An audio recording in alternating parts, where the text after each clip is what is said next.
kali ini saya akan menjelaskan hukum kontrak dan perjanjian, mata kuliah aspek hukum dalam bisnis.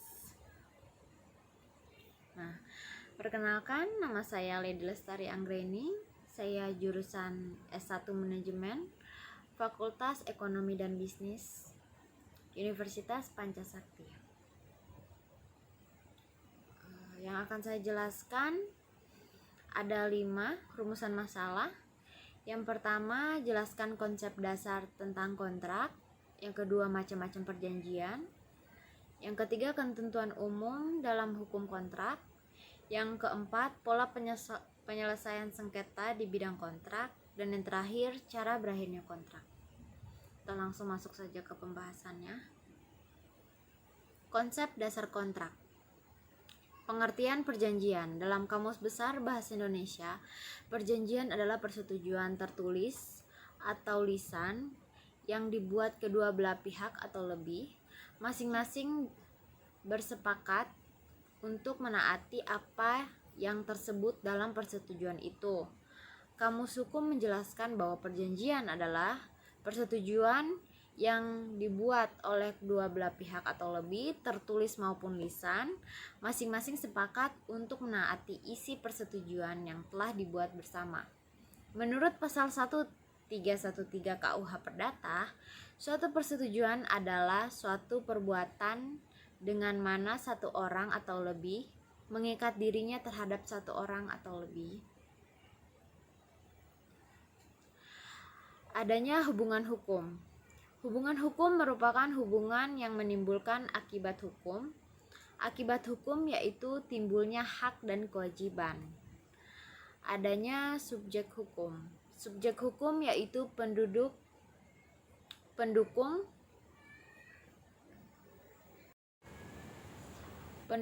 hak dan kewajiban. Sebagaimana diketahui bahwa hukum perdata mengkualifikasikan subjek hukum terdiri dari 2 bagian, yaitu manusia dan badan hukum. Adanya prestasi. Prestasi menurut pasal 123 KUH Perdata terdiri atas untuk memberi sesuatu, untuk membuat sesuatu, dan untuk tidak berbuat sesuatu. Di bidang harta kekayaan, pada umumnya kesepakatan yang telah dicapai antara 2 orang atau lebih pelaku bisnis dituangkan dalam suatu bentuk tertulis dan kemudian ditandatangani oleh para pihak. Dokumen tersebut disebut sebagai kontrak bisnis atau kontrak dagang. Yang kedua, syarat sahnya perjanjian. Syarat sahnya perjanjian, pasal 1320 KUH Perdata mengemukakan 4 syarat. Yang pertama, adanya kesepakatan antara kedua belah pihak, kecakapan untuk melakukan perbuatan hukum. Yang ketiga, adanya suatu hal tertentu. Dan yang keempat, adanya sebab yang halal. Yang ketiga, saat lahirnya perjanjian. Di sini ada 4.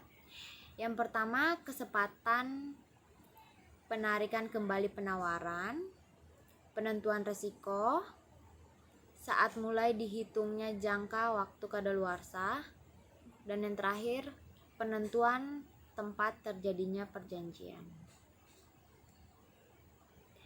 Berdasarkan pasal 1320, 1338 ayat 1 KUH Perdata dikenal adanya asas konsensual. Yang dimaksud adalah bahwa perjanjian atau kontrak lahir pada saat terjadinya konsensus kesepakatan dari para pihak pembuat kontrak terhadap objek yang diperjanjikan. Pada hukumnya, perjanjian yang diatur dalam KUH Perdata bersifat konsensual, sedangkan yang dimaksud konsensus sepakat adalah pertemuan kehendak atau persesuaian kehendak antara para pihak di dalam kontrak. Seorang dikatakan memberikan persetujuannya jika ia memang menghendaki apa yang telah disepakati. Pernyataan pihak yang menawarkan dinamakan penawaran. Pernyataan pihak yang menerima penawaran dinamakan akseptasi. Jadi, pertemuan kehendak dari pihak yang menawarkan dan kehendak dari pihak akseptasi itulah yang disebut sepakat, dan itu yang melahirkan kontrak atau perjanjian. Salah satu teori yang digunakan untuk menentukan saat lahirnya perjanjian yakni teori pernyataan. Menurut teori ini, perjanjian telah ada atau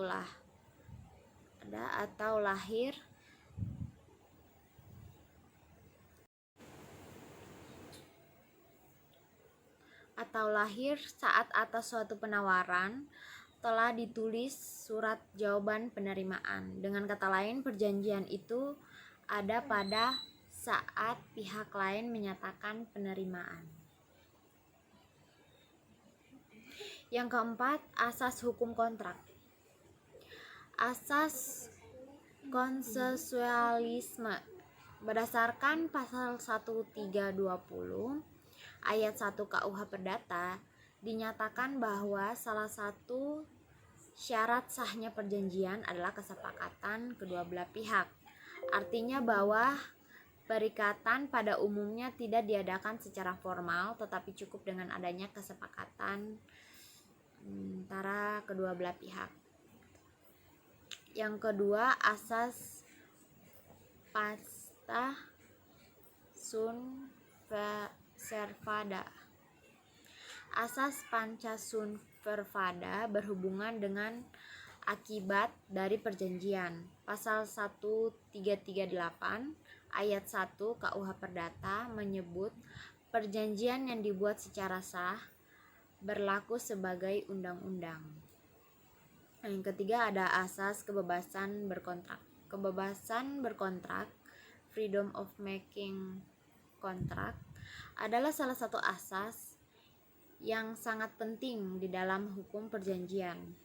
Kebebasan ini adalah perwujudan dari kehendak bebas, pencaran hak asasi manusia. Menurut Salim HS, bahwa asas kebebasan berkontrak adalah suatu asas yang memberikan kebebasan kepada para pihak untuk membuat atau tidak membuat perjanjian, mengadakan perjanjian dengan siapapun, menentukan isi perjanjian, pelaksanaan dan persyaratannya. 4. Menentukan bentuk perjanjian, yaitu tertulis dan lisan. Di samping itu, beberapa asas lain dalam standar kontrak. Ada 8 asas. Yang pertama, asas kepercayaan, asas persamaan hukum, asas keseimbangan, asas kepastian hukum, asas moral, asas kepatutan, asas kebiasaan, dan asas perlindungan. Ini ada macam-macam perjanjian. Dalam pasal 1319 KUH Perdata, perjanjian dibedakan menjadi 2 macam, yaitu perjanjian bernama nominaat dan tidak bernama, yaitu innominaat. Kontrak nominaat adalah kontrak atau perjanjian yang sudah dikenal dalam KUH Perdata. Beberapa jenis kontrak nominaat, yaitu ini saya cuma tulis 3 aja ya, sebenarnya masih banyak lagi. Yang ketiga, pasal 1457 KUH Perdata. Jual beli adalah suatu persetujuan dengan mana pihak yang satu mengikatkan dirinya untuk menyerahkan suatu barang dan pihak yang lain untuk membayar harga yang dijanjikan. Kedua, pasal 1541 KUH Perdata.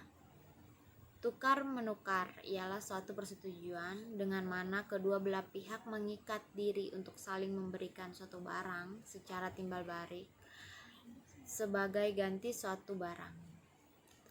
Pasal 1548 KUH Perdata, sewa menyewa adalah suatu persetujuan dengan mana pihak suatu mengikatkan dirinya untuk memberikan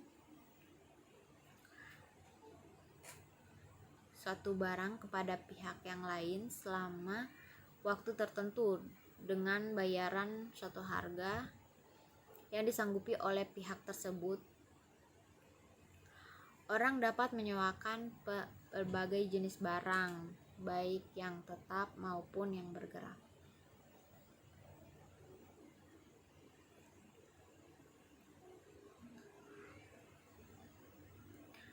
Pasal 1601 KUH Perdata, selain persetujuan untuk menyelenggarakan beberapa jasa yang diatur oleh ketentuan-ketentuan khusus untuk itu dan oleh syarat-syarat yang diperjanjikan, dan bila ketentuan-ketentuan dan syarat-syarat ini tidak ada, persetujuan yang diatur menurut kebiasaan. Ada dua macam persetujuan, dengan mana pihak kesatu mengikatkan diri untuk mengerjakan suatu pekerjaan bagi pihak lain dengan menerima upah, yaitu perjanjian kerja dan perjanjian pemborongan kerja. Pasal 1618 KUH Perdata, persekutuan adalah suatu perjanjian dengan mana kedua orang atau lebih mengikat diri untuk memasukkan satu dalam persekutuan dengan maksud untuk memberi keuntungan yang terjadi karenanya. Pasal 1653 KUH Perdata, selain persekutuan perdata sejati, penghimpunan orang-orang sebagai badan hukum juga diakui undang-undang, entah badan hukum itu diadakan oleh kekuasaan umum atau diakui sebagai demikian, entah pula badan hukum itu diterima sebagai yang diperkenankan atau telah didirikan untuk suatu maksud tertentu yang tidak bertentangan dengan undang-undang atau kesusilaan. Yang kedua, kontrak innominaat adalah kontrak yang tumbuh dan hidup dalam masyarakat, dan kontrak ini belum dikenal pada saat KUH Perdata diundangkan. Hukum kontrak innominaat spesialis merupakan bagian hukum kontrak generalis. Beberapa jenis kontrak immominaat ada 4. Yang pertama, perjanjian sewa beli, perjanjian sewa guna, perjanjian anjak piutang, terakhir modal ventura. Ketentuan umum dalam hukum kontrak. Yang pertama, somasi. Somasi diatur dalam pasal 1238 KUH Perdata dan pasal 123 KUH Perdata. Pasal 1243 KUH Perdata. Somasi adalah teguran dari si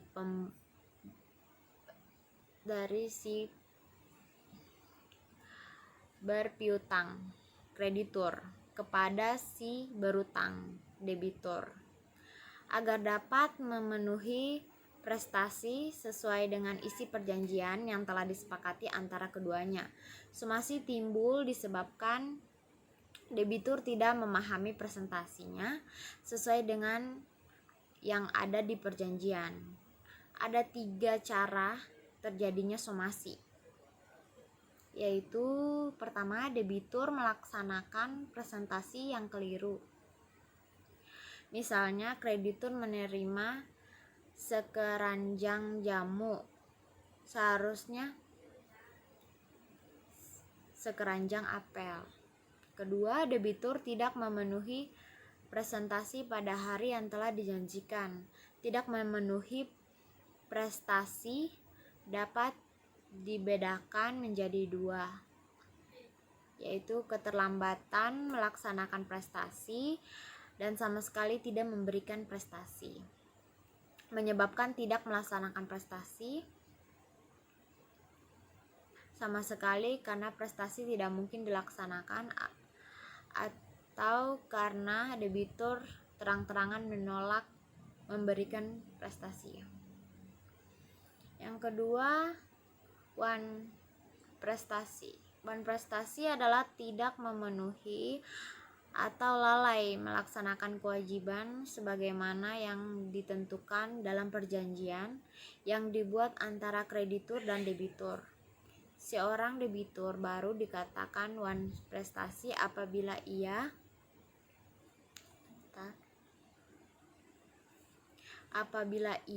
telah diberikan somasi oleh kreditur atau jurusita.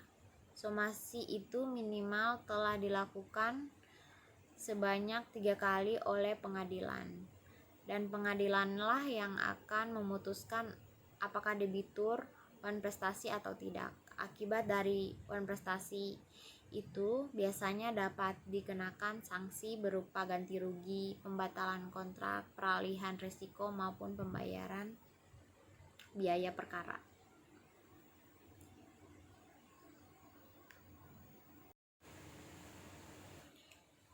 Yang ketiga, ganti rugi. Ada 2 sebab timbulnya ganti rugi, yaitu ganti rugi karena wan prestasi. Ganti rugi karena wan prestasi adalah suatu bentuk ganti rugi yang dibebankan kepada debitur yang tidak memenuhi isi perjanjian yang telah dibuat antara kreditur dan debitur. Ganti rugi karena wan prestasi ini diatur dalam buku 111 KUH Perdata yang dimulai dari pasal 124 KUH Perdata sampai dengan pasal 1252 KUH Perdata. Yang kedua, pembuatan melawan hukum. Ganti rugi karena pembuatan melawan hukum adalah suatu bentuk ganti rugi yang dibedakan kepada orang yang telah menimbulkan kesalahan kepada pihak yang dirugikan. Ganti rugi itu timbul karena adanya kesalahan, bukan karena adanya perjanjian. Ganti rugi karena perbuatan melawan hukum ini diatur dalam pasal 1365 KUH Perdata. Ganti kerugian yang dapat dituntut oleh kreditur kepada debitur yaitu kerugian yang telah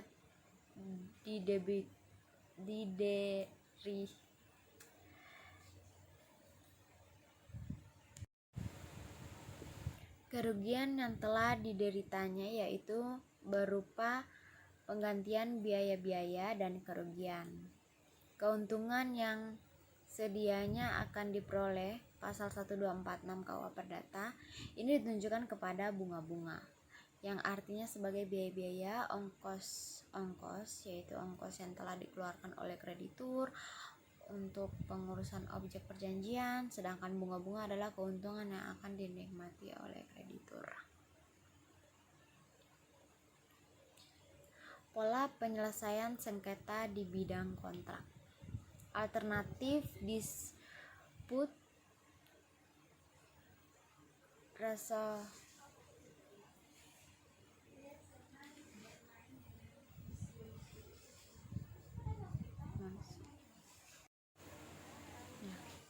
Alternatif dispute resolution ADR atau penyelesaian sengketa alternatif ini terdiri dari yang pertama, negosiasi adalah suatu proses berkomunikasi satu sama lain yang dimanfaatkan untuk memenuhi kebutuhan kita ketika pihak lain menguasai yang inginkan.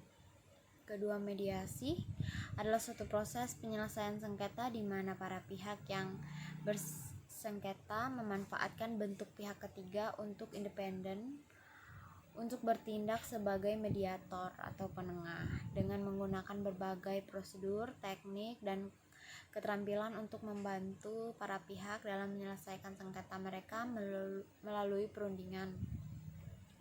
Mediator tidak mempunyai kewenangan untuk membuat keputusan yang memikat, tetapi para pihaklah yang didorong untuk membuat keputusan. Oleh karena itu, bentuk penyelesaian adalah akta perdamaian antara para pihak yang berselisih.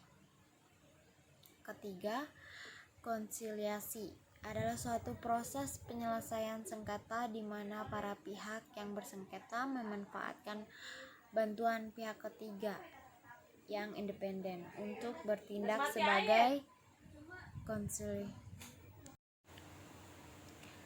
konsiliasi adalah suatu proses penyelesaian sengketa di mana para pihak yang bersengketa memanfaatkan bantuan pihak ketiga yang independen untuk bertindak sebagai konsiliator atau penengah dengan menggunakan berbagai prosedur, teknik, dan keterampilan untuk membantu para pihak dalam menyelesaikan sengketa mereka melalui perundingan.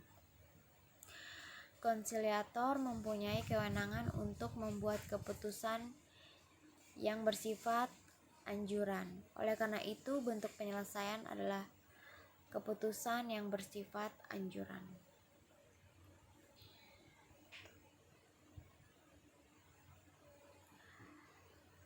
Dan yang terakhir, berakhirnya kontrak. Di samping memahami aspek teori asas dan syarat sahnya suatu perjanjian, maka harus diketahui adalah aspek yang dapat mengakhiri suatu perjanjian. Pasal 1381 KUH Perdata menjelaskan beberapa alasan yang dapat mengakhiri suatu perjanjian. Nah, di sini ada 10. Yang pertama, pembayaran, penawaran pembayaran tunai diikuti dengan penyimpanan atau penitipan, pembaharuan utang, perjumpaan utang atau kompensasi, pencampuran utang, pembebasan utang, musnahnya barang yang terutang, kebatalan atau pembatalan, berlakunya suatu syarat batal yang diatur dalam bab 1 KUH Perdata, dan lewat waktu. Oke, sekian pemaparan presentasi dari saya tentang hukum perjanjian.